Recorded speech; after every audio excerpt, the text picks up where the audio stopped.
Hello everyone, welcome back to the channel Chalkboard. Without wasting your time, start our new chapter in one short video. इस Indian economy के first chapter का आप लोग को one short video provide होने वाला है. First chapter क्या है? Indian economy on the eve of independence. तो बिना टाइम वेस्ट किए स्टार्ट करते हैं. Indian economy on the eve of independence, ये जो बुक है इंडियन इकोनॉमी, वो पूरा आपको इंडिपेंडेंस से ले जाके इंडिपेंडेंस के बारे में बताएगी कि कैसे हमें इंडिपेंडेंस मिला, हम लोग ने कैसे अपने इंडिपेंडेंस, अपने इकोनॉमी को डेवलप्ड करने के लिए क्या क्या सिचुएशंस फेस किए, कितने परेशानियों को झेला, कितने प्रॉब्लम्स फेस किए, देन उसके बाद हम लोग ने कैसे अपने इंडियन इकोनॉमी को डेवलप्ड किया. तो इस यूनिट में, इस तीन चैप्टर में हम लोग टोटली पढ़ेंगे कि कैसे हमारी इकोनॉमी डेवलप्ड हुई, कौन कौन से तरीके अपनाए हम लोग ने, किस तरीके से कौन कौन सी पॉलिसीज कैसे हम लोगों ने डेवलप्ड की अपनी इकोनॉमी. स्टार्ट करते हैं. First of all, origin of British rule. क्या है origin of British rule? British rule आया कहाँ से? British rule over India change the course of history in India. जो ब्रिटिश रूल जब आई हमारे इंडिया में, तो वो रूल कर रही थी और क्या की, हमारे इंडिया के हिस्ट्री को ही चेंज कर दी पूरी तरह से. उन्होंने हमारे इंडिया के natural as well as human resources को एक्सप्लॉइट किया अपने इकोनॉमी को फीड करने के लिए, अपने जरूरतों को पूरा करने के लिए, अपने कंट्री को डेवलप्ड करने के लिए. उन्होंने हमारे रिसोर्सेज, चाहे वो ह्यूमन हो चाहे वो नेचुरल रिसोर्सेज हो, दोनों को ही पूरी तरीके से एक्सप्लॉइट किया और हमारे इकोनॉमी को एकदम डिप्लीट इकोनॉमी, एकदम डेप्रेशन, एकदम पीछे कर दिया. ओके और अपने इकोनॉमी को क्या किया? डेवलप्ड कर दिया. हमारे सारे रिसोर्सेज को वो लोग अपने इकोनॉमी को डेवलप्ड करने के लिए यूज करते थे. ओके उन्होंने हमारे बहुत सारे चीजों को चेंज कर दिया. ओके डी इंडस्ट्रियलाइजेशन ला दिया, स्टैग्नेशन इकोनॉमी बना दी, पूरे तरीके से पूरा पीछे कर दिया हम लोग को सिर्फ अपने इकोनॉमी को डेवलप्ड करने के लिए. जो ब्रिटिश रूल था ओवर इंडिया चेंज कर दिया क्या? Course of history. ठीक, इन इंडिया में the foundation of British empire led by the battle of Plassey fought in 1757. तो ब्रिटिश रूल कहाँ से आया? East India Company, British empire कहाँ से आई? जब बैटल ऑफ प्लासी लीड की गई, लड़ी गई. कब? 1757. The dates are very important, dates को याद करके रखिएगा. ओके डेट्स इसमें बहुत ज्यादा इंपॉर्टेंट है. जो British empire led by battle of Plassey fought in 1757. Next क्या है? Basic purpose of British rule. Next क्या है? Basic purpose of British rule. British rule का बेसिक पर्पस क्या था? उनका मेन एम क्या था इंडिया में आने का? तो जो मेन पर्पस था वो अपने इकोनॉमी को, अपने कंट्री को फीड करते थे हमारे नेचुरल रिसोर्सेज और ह्यूमन रिसोर्सेज से. ओके ताकि उनकी इकोनॉमी डेवलप्ड हो जाए, और हम लोग वैसे भी एक्सप्लॉइट ही होते थे. तो जो मेन पर्पस था British rule in India was to use Indian economy as a feeder economy. जो मेन पर्पस था ब्रिटिश रूल का ये था कि वो इंडियन इकोनॉमी को, इंडिया के इकोनॉमी को वो क्या करेंगे, जो इंडिया का इकोनॉमी है वो एज अ फीडर इकोनॉमी वो यूज करेंगे for the development of British economy. अपने इकोनॉमी को डेवलप्ड करने के लिए वो हमारे इंडियन इकोनॉमी को फीड करेंगे ताकि उनका जो डेवलपमेंट है, जो ब्रिटिश इकोनॉमी का डेवलपमेंट है वो हो सके. Okay Indian economy as a feeder economy वो यूज करते थे for the development of British empire है, British economy. British colonial rule exploited the Indian economy very badly. और उन्होंने इंडियन इकोनॉमी को, इंडिया को बहुत गंदे तरीके से एक्सप्लॉइट किया था.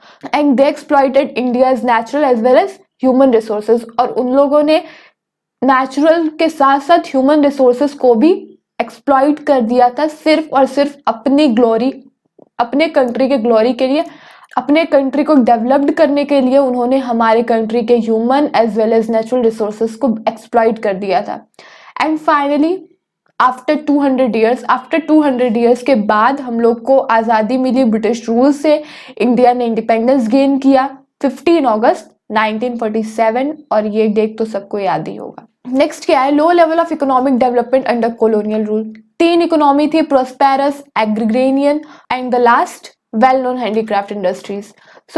प्रोस्पेरस इकोनॉमी क्या होता है? सिर्फ अपने सेल्फ रिलायंट इकोनॉमी, खुश तरीके से रहने वाले. जब हमारे यहाँ कॉलोनियल रूल नहीं था तब कैसा था? प्रोस्पेरियस इकोनॉमी था. हम लोग बहुत ही अच्छे से अपना जीवन जीते थे, सेल्फ रिलायंट थे. ओके और एग्रीग्रीन इकोनॉमी क्या होती है? Agriculture was the main source of livelihood. India का मेन लाइवलीहुड क्या था? एग्रीकल्चर। इंडिया का मेन लाइवलीहुड क्या था?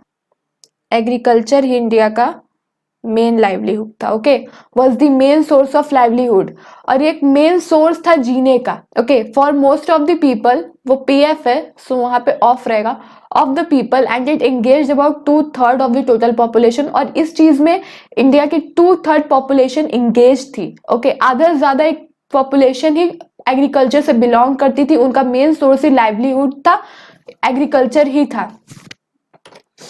वेल नोन हैंडीक्राफ्ट इंडस्ट्रीज क्या होता है कि इंडिया हैंडीक्राफ्ट इंडस्ट्रीज के लिए ही जानी जाती थी। Well known, India was known for handicraft industries in the field of cotton. किसके फील्ड में? Cotton, silk, textile and textile metals and precious stones, works etcetera के लिए ही India third. Well known handicraft industries, तो India क्या था? सिर्फ well known handicraft industries के लिए ही जाना जाता था। और किसके फील्ड में? कॉटन, सिल्क और टेक्सटाइल, वो भी textile, metal, precious stone works etcetera. तो ये तीन चीज थी लो लेवल इकोनॉमी डेवलपमेंट में। क्या थी? प्रॉस्पेरस इकोनॉमी थी फर्स्ट ऑफ ऑल, तो देन क्या था? एग्रीरियन इकोनॉमी थी, 2/3 पॉपुलेशन ही हमारी एग्रीकल्चर से एंगेज थी, लाइवलीहुड मेन था एग्रीकल्चर ही उन लोग का। देन क्या था? वेल नोन हैंडीक्राफ्ट इंडस्ट्रीज, किस फील्ड में? कॉटन, सिल्क, टेक्सटाइल, मेटल्स और प्रीशियस स्टोन वर्क्स के लिए ही इंडिया जाना जाता था, इन तीन चीजों के लिए।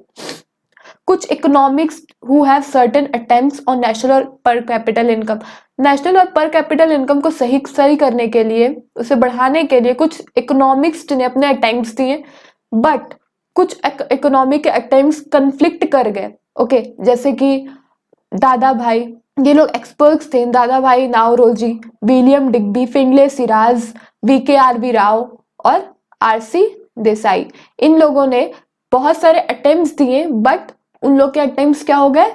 कॉन्फ्लिक्ट हो गए। इन लोग के अटेम्प्ट्स क्या हो गए? कॉन्फ्लिक्ट हो गए। However estimates of doctor Rao on national and per capital income were considered very significantly, but एक लोगों का जो अटेम्प्ट था वो बहुत ही अच्छा साबित हुआ, मतलब उसमें कुछ ग्रोथ हुई। ओके, तो जो डॉक्टर राव थे उन्होंने नेशनल और पर कैपिटल इनकम को कंसीडर किया बहुत सिग्निफिकेंटली। अब आता है एग्रीकल्चरल सेक्टर। इंडिया तो एग्रीकल्चर सेक्टर के लिए ही जाना जाता था, आधा से ज्यादा पॉपुलेशन ही इसमें एंगेज थी। Okay, so India's economy under the colonial rule was agricultural in character. जो इंडियन की इकोनॉमी थी वो क्या थी? एग्रीकल्चरल कैरेक्टर की थी, ज्यादा लोग इसी से एंगेज थे, 2/3 पॉपुलेशन इंडिया की इसी में एंगेज थी। Nearly 85% of population live mostly in villages, और 85% इंडिया की पॉपुलेशन कहाँ रहती थी? विलेज से बिलोंग करती थी। ओके, तो उनका मेन लाइवलीहुड क्या होगा? एग्रीकल्चर होगा। जब कोई एक पूरी की पूरी आधी से ज्यादा पॉपुलेशन जब विलेज से बिलोंग करेगी तो उसका क्या होगा? एग्रीकल्चर ही उसका मेन सोर्स हो जाएगा। Okay, even with large portion of population engage in agriculture, इतना ज्यादा पॉपुलेशन एग्रीकल्चर में इंगेज होने के बावजूद भी इंडिया सेल्फ सफिशिएंट नहीं थी फूड के लिए और ना ही रॉ मटेरियल फॉर इंडस्ट्रीज के लिए, जबकि 85% ऑफ द पॉपुलेशन किस में थी? एग्रीकल्चर में थी। तब पर भी जो इंडिया का सेल्फ सफिशिएंट नहीं थी फूड के लिए और ना ही रॉ मटेरियल के लिए, इंडस्ट्री के लिए। ओके, मेन रीजन क्या है? स्टैग्नेशन इन एग्रीकल्चर सेक्टर। ये सो फर्स्ट क्या है? लैंड सेटलमेंट सिस्टम आया। जो मेन रीजन था स्टैग्नेशन इन एग्रीकल्चर वो क्या था? जमींदारी सिस्टम, लगान जिसे कह सकते हैं, लैंड सेटलमेंट सिस्टम। जो मेन रीजन था वो तब क्या हुआ, मतलब एग्रीकल्चर सेक्टर का वो इंट्रोड्यूस हुआ जमींदारी सिस्टम में। स्टैग्नेशन का मेन रीजन था ही जमींदारी सिस्टम, जो किसके थ्रू स्टार्ट हुआ? बाय कॉलोनियल गवर्नमेंट के थ्रू स्टार्ट हुआ।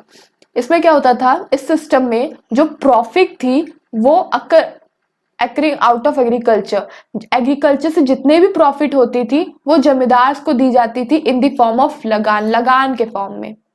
किस फॉर्म में? लगान के फॉर्म में। किसको दी जाती थी?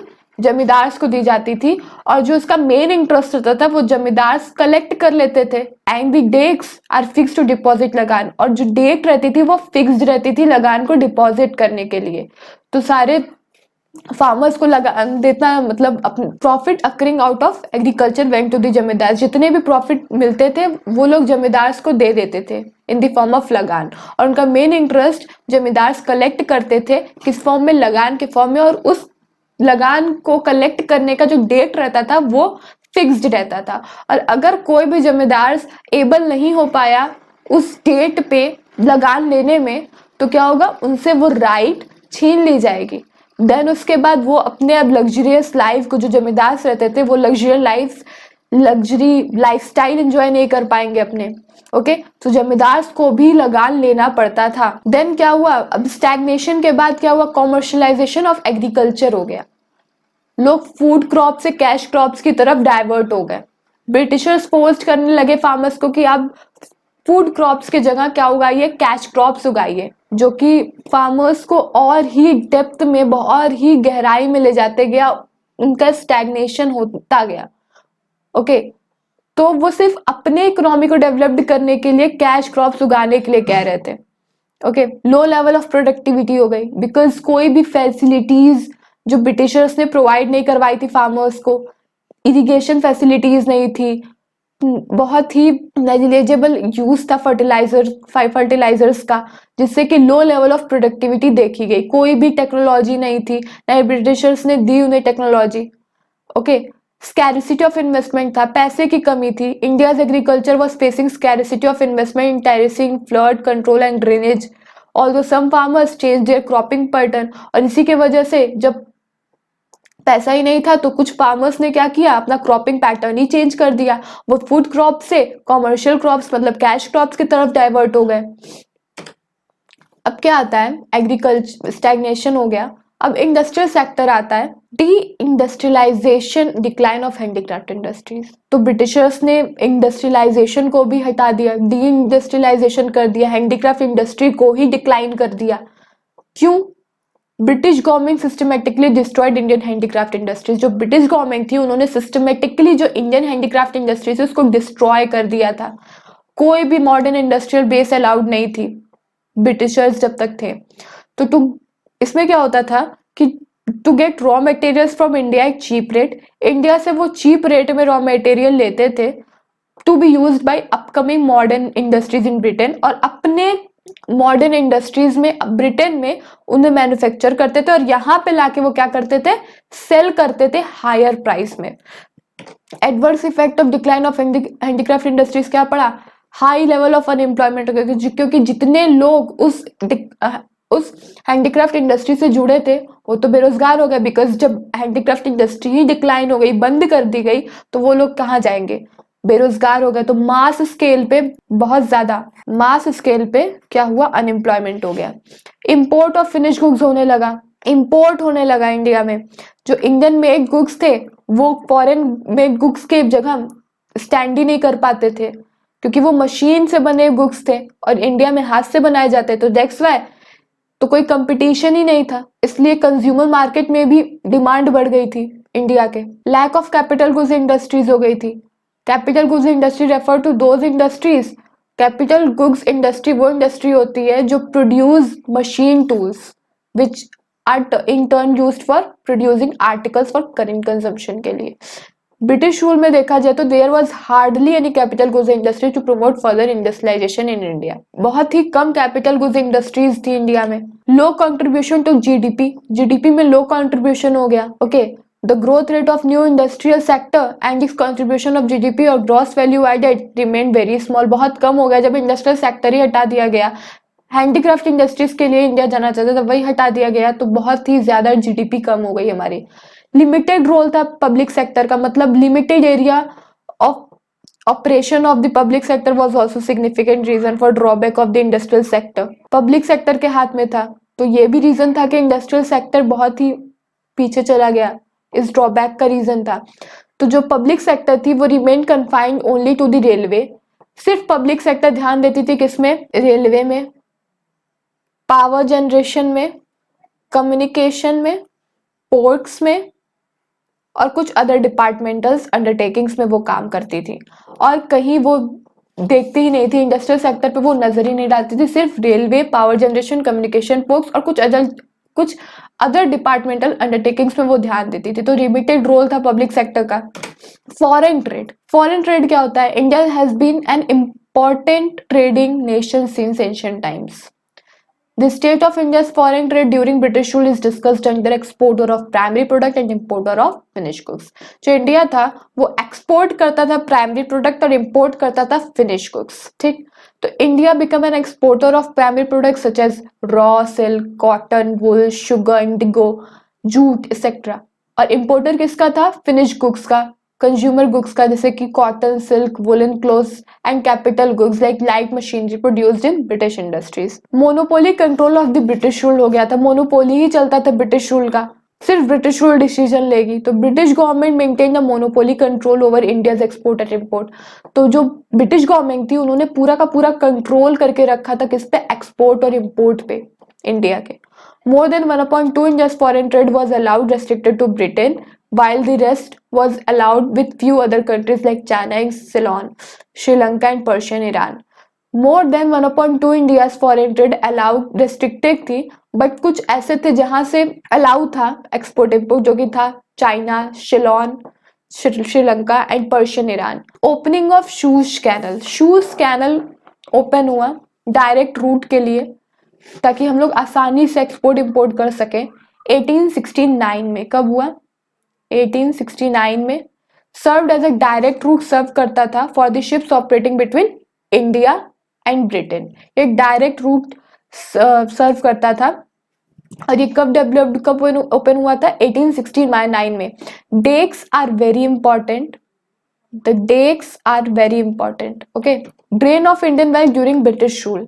Under the British rule India become an exporter of primary product. British rule के अंदर इंडिया एक्सपोर्टर हो गया था प्राइमरी प्रोडक्ट का, और इंपोर्टर हो गया था किसका? फिनिश गुड्स का। प्राइमरी प्रोडक्ट मतलब raw material. There was huge export surplus due to excess exports. तो एक्सपोर्ट ज्यादा होते थे तो बहुत ज्यादा एक्सेस एक्सपोर्ट हो गया था, सरप्लस आ गया था। तो उस चीज को कहाँ यूज करते थे इन लोग? Make payments of expenses incurred by an office.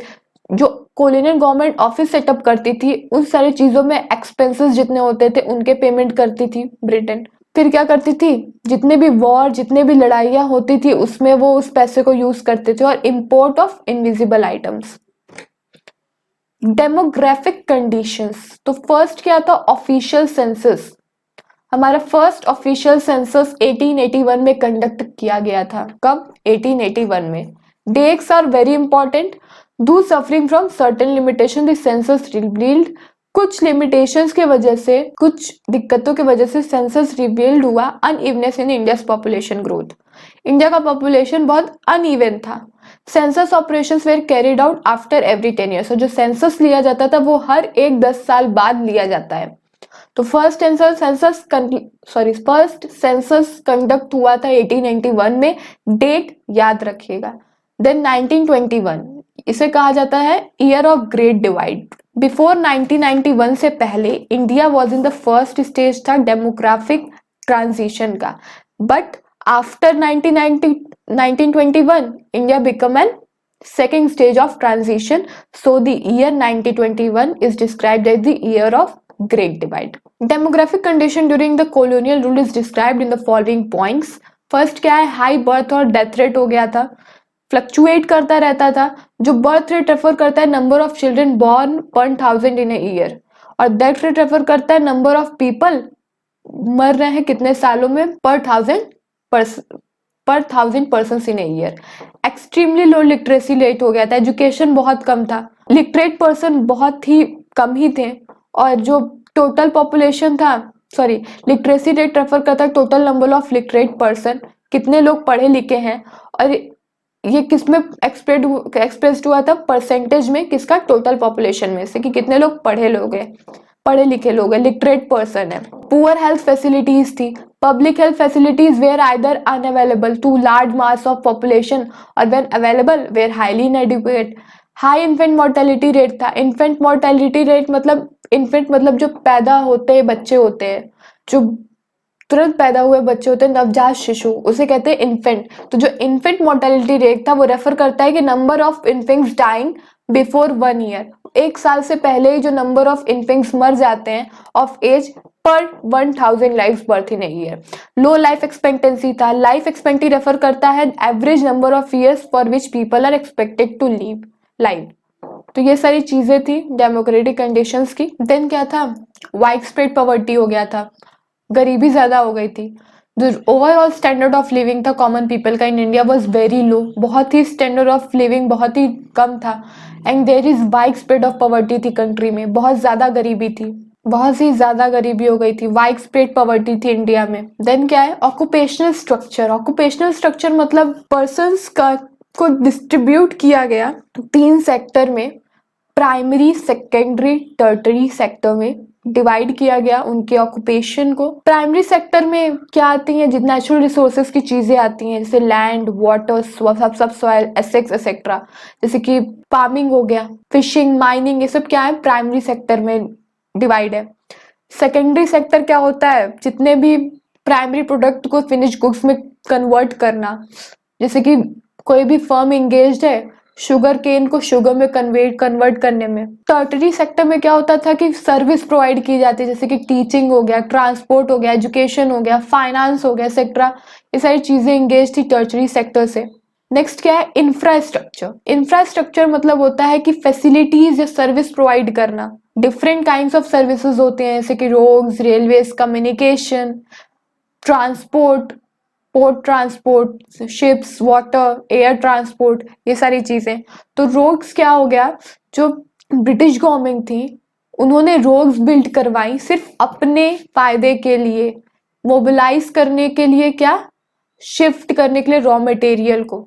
Railway में क्या था, मोस्ट इंपॉर्टेंट था contribution of British rule was to introduce railway 1815। इन्होंने 1815 को, ये बहुत ही इंपॉर्टेंट है, ये बहुत इंपॉर्टेंट डेट है, सो याद रखिएगा। First railway train Bombay to Thane run की थी 34 किलोमीटर। 1850 में रेलवे आया था, इंट्रोड्यूस्ड हुआ था। ओके, देन क्या है, railway enable people to undertake a long distance travel. जितने भी लॉन्ग डिस्टेंस वाले लोग पीपल थे उसके थ्रू वो ट्रैवल कर सकते थे। ये जियोग्राफिकल और कल्चरल बैरियर को ब्रेक करता है और प्रमोट करता है नेशनल इरिगेशन फैसिलिटीज को। India first passenger train run की थी बॉम्बे टू थाने, डिस्टेंस कितना था 34 किलोमीटर, ऑन 16 अप्रैल 1853। ये डेट्स भी बहुत इंपॉर्टेंट है। 1853 on 16 April the first passenger train ran from Bombay to Thane, a distance of 34 kilometer. Then क्या था, air and transport. British government took measure for developing the water and air transport, कोई भी developed किया, shoes canal बनवाया उन्होंने। Communication facilities थी, post and telegraphs were the most popular means of communication था। तो जो the introduction of the expensive system of electric telegraph को उन्होंने इन्वेंशन किया, इंट्रोड्यूस किया, जो कि एक इंडिया में सर्व करता है purpose of maintaining law and order. Reason क्या था इंफ्रास्ट्रक्चरल डेवलपमेंट का, तो जो रोड्स बिल्ड की गई थी वो मोबिलाइज करने के लिए क्या, अपने रॉ मटेरियल्स को, okay, from the country side to the nearest railway station और पोर्ट तक, ताकि हम लोग आसानी से उस चीज को इंग्लैंड या लुक्रेटिव फॉरेन डेस्टिनेशन तक पहुंचा सके पोर्ट से। Railway were developed by Britishers mainly for 3 reasons. Railway बस 3 ही रीजन से डेवलप्ड किया गया, टू हैव इफेक्टिव कंट्रोल बनाने के लिए और administration over the vast Indian territory. Then B क्या था, अर्न करने के लिए profit through foreign trade by linking railway and major ports को लिंक करके वो प्रॉफिट अर्न करते थे फॉरेन ट्रेड से, to make profitable investment of British funds in India. Positive contribution क्या थे ब्रिटिश रूल के, तो growth in agricultural sector, although agriculture productivity was very low during the British rule. जो agriculture productivity थी British rule की वो बहुत ही लो थी। अगर एब्सोल्यूट टर्म्स में देखा जाए तो there was growth in agriculture sector due to expansion of aggregate area under cultivation. Okay, तो जो ग्रोथ रेट था वो बहुत ही लो था एग्रीकल्चर सेक्टर का। बेटर मीन्स ऑफ ट्रांसपोर्टेशन दिया गया। कुछ ये सारी क्या चीजें थी, जो तीनों चीजें मैं पढ़ाने वाली हूँ, मतलब ग्रोथ इन एग्रीकल्चर सेक्टर, ये पॉजिटिव कंट्रीब्यूशन था ब्रिटिश रूल का, इनके थ्रू एग्रीकल्चर सेक्टर प्रोमोट हुआ। Better means of transportation system मिला, रोड्स बनवाए, रेलवेज बनवाई, ट्रांसपोर्ट सिस्टम दिया हम लोगों को, ओपन अप न्यू अपॉर्चुनिटीज, बहुत सारे न्यू अपॉर्चुनिटीज को खोला हम लोग के जगह, ओपन किया, of economic and social growth, check famines, roads and railways worked as a great check on the occurrence of and impact of famines as food supplies could be transported to affected area in case of droughts. Shift to monetary economy. जो British rule था उन्होंने barter system से हम लोग को monetary system पे shift किया, जहां बार्टर सिस्टम में C to C economy, commodity to commodity. Okay, तो उस चीज से हम लोग को कहाँ एक्सचेंज किया, कहाँ शिफ्ट किया, मॉनेटरी सिस्टम पे। Effective administrative setup, the British government had an efficient administration system था उनके पास, जो कि सर्व करता था ready reckoner to the Indian politicians को। अब क्या है, state of Indian economy on the eve of independence. colonial economy, British rule resulted in huge drain of wealth from India in order to facilitate growing British industry with the supply of raw materials from India. इन्होंने encourage किया commercialisation of Indian agriculture को, ताकि वो transform हो Indian economy into ए British colony में। Okay, तो colonial economy बना दी थी कि सिर्फ उन्हीं का रूल चलेगा, वो लोग रूल करेंगे हम पे। ओके, सेमी फेडरल इकोनॉमी थी, फेडरल सिस्टम का इंट्रोडक्शन करवाया, जो लैंड सेटलमेंट सिस्टम यहीं से आया था, लैंडलॉर्ड यूज करते थे charge very high rate of लगान। कैपिटलिस्ट इकोनॉमी का इंट्रोडक्शन आया, मतलब जो establishment of modern industries lead to creation of two classes, capitalist and labourers. Stagnant economy, मतलब बहुत पिछड़ी, लो रेट, ग्रोइंग रेट बहुत लो था। On the eve of independence में देखा जाए तो स्टैग्नेंट इकोनॉमी था, कंट्री ग्रोथ बहुत कम था, aggregate real output during the first half 20th century was less than 2% and growth in per capita income output was 0.5% ही देखा गया, stagnant economy थी।